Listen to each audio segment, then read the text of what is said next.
What if I told you the most powerful being in heaven, second only to God, once ruled over creation itself?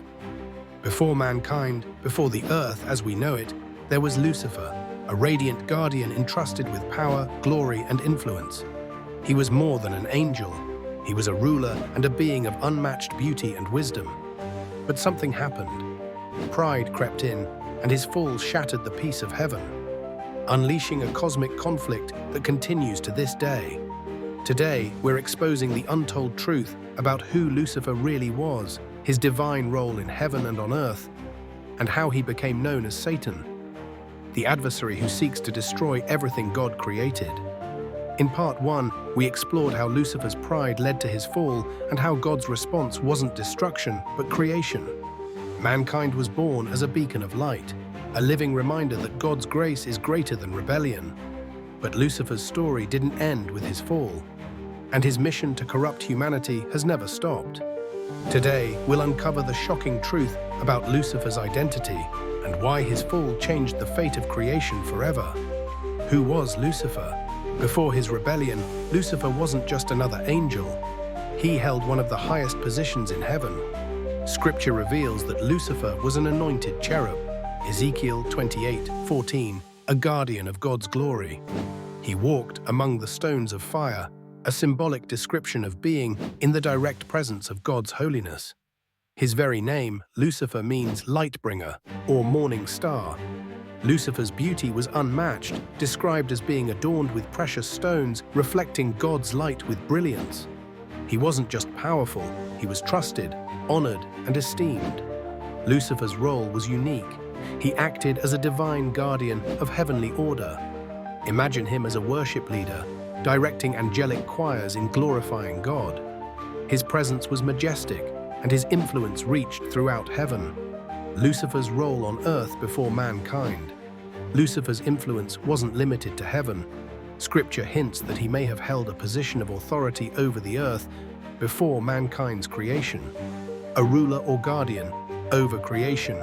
In Ezekiel 28:12-17, Lucifer is described as the anointed cherub who covers, a reference to his role in guarding or overseeing God's creation.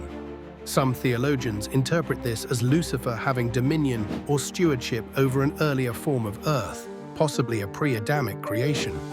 Phrases like, "You were in Eden, the garden of God," suggest that Lucifer was present in a state of glory before sin entered the world. However, this may not refer to the Eden we recognize from Genesis, but a prior version of creation, a prehistoric earth with life. Some theologians and scholars believe that during this earlier stage of creation, the earth was populated with life, possibly dinosaurs, prehistoric creatures, or other unknown beings. This theory aligns with the gap theory, which suggests that Earth existed in a prior state before mankind was created. Fossil evidence reveals that dinosaurs once roamed the Earth, yet Scripture makes no direct mention of them in the creation account. Could this have been part of the earlier Earth that Lucifer ruled or influenced? Some believe that Lucifer's fall resulted in the destruction that wiped out this early creation, plunging the Earth into chaos described in Genesis chapter 1, verse 2.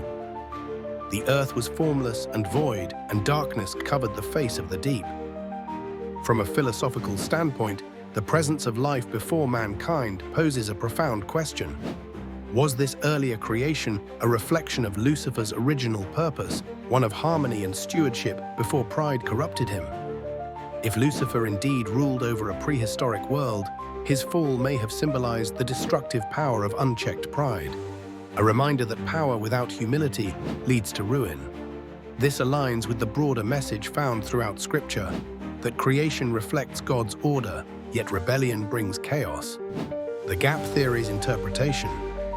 Some interpretations, especially those following the gap theory, suggest that between Genesis 1:1, in the beginning, God created the heavens and the earth, and Genesis chapter 2, the earth was formless and void. There was a catastrophic event believed to be the result of Lucifer's rebellion. In this view, Lucifer may have been assigned a king or governing role on earth before he turned against God.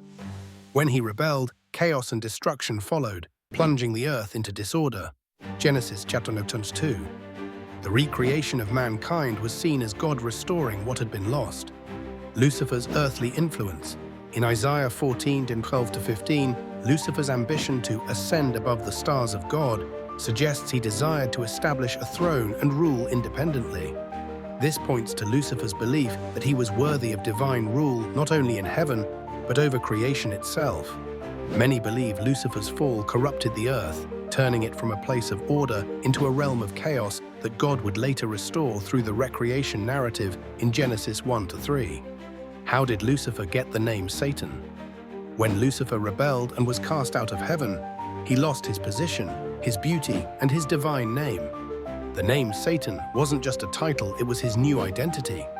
The word Satan means adversary or accuser, a stark contrast to his former name as the Lightbringer.